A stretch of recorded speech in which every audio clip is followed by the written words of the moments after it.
Father, oh Abba, I offer you my will, I offer you my life, I surrender.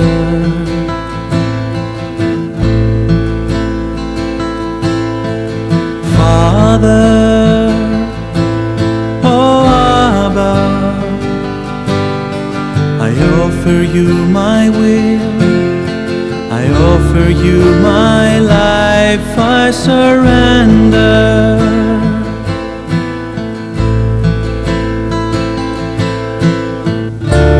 Righteous Father, if it is within your will, make me worthy so that you may use me fully.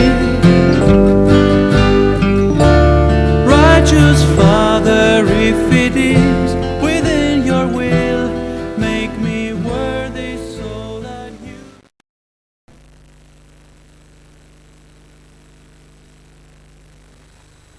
Hello everybody, I am Vassula. I have been speaking in another program before, so I have given an introduction of myself, but today I'll just give you another small and brief introduction. I am Greek Orthodox, and I say Orthodox because it's going to be a subject about spirituality. So I'm Greek, but married to a Lutheran, and my husband is Swedish, so that's why I'm called Rydén. Now, I had this extraordinary encounter, I would say, or manifestation with God back in 1985.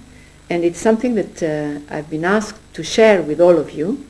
And so I will do it, because I've done other programs for other people too. And I want to share my experiences and the message that I have been receiving now for 13 years, because if you see that it's 1985, today we're 1999. They are still continuing, these manifestations, and the gift that God has given to me is called locutions. Locutions means interior voice. It's distinctive, clear that there is this call first, your call, you feel it within you. Then he gives interior visions to be able to transmit everything to others.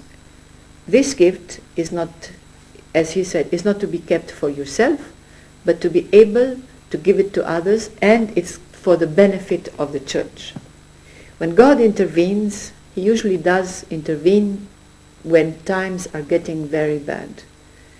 And when I say bad, it is the whole Christian world is being de-Christianized, if you want.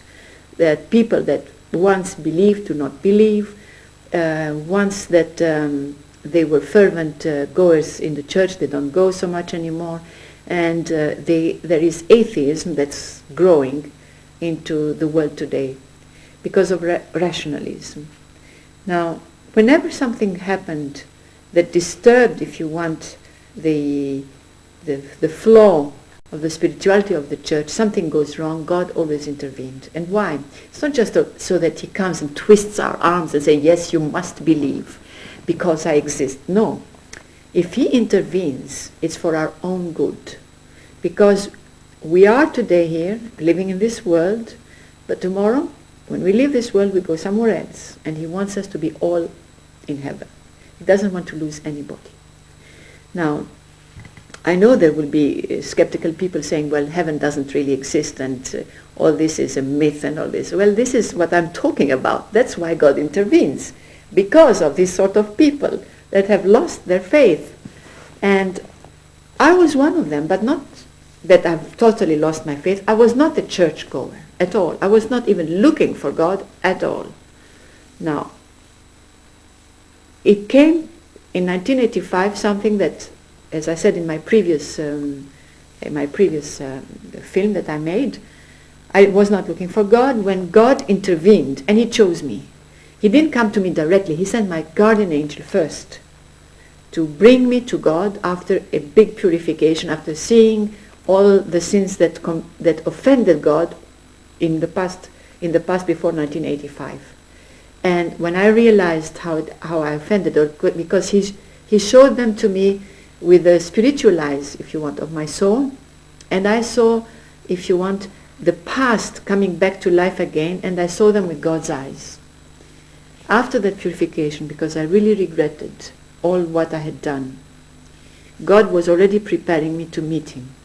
And when I did, God the Father appeared in a sense interiorly again, and asked me to pray the Our Father, which I did, but it was not well said. Now, I said in the previous movie that he wanted me to say it with my heart, with intimacy, and like a child who speaks to his father. After this, I will continue now this program with who is and how is our Father in heaven, because we have completely lost the picture of our Father in heaven. And in fact, if we are so away from the church, like I was so far away that anybody who started to talk to me about God, I said, oh, come on, please, don't come and preach to me. I'm not interested, you know.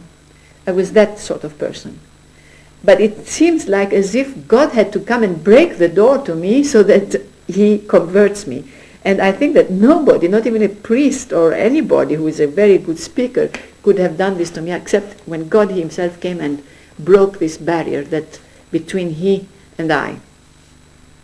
Now, many will ask, first of all, let me reply to this, because I know there are many in the heads of the people, why did he choose you? Who are you? You know, in other words. Well, this was a question that I asked him many, many times. I used to say, why did you come to choose me? You're speaking to me, I know, I feel the call. You're taking my hand even, because I felt my hand being taken, and when I heard the words, I used to write them, changed my whole writing. It wasn't my little writing, it was nice and irregular writing.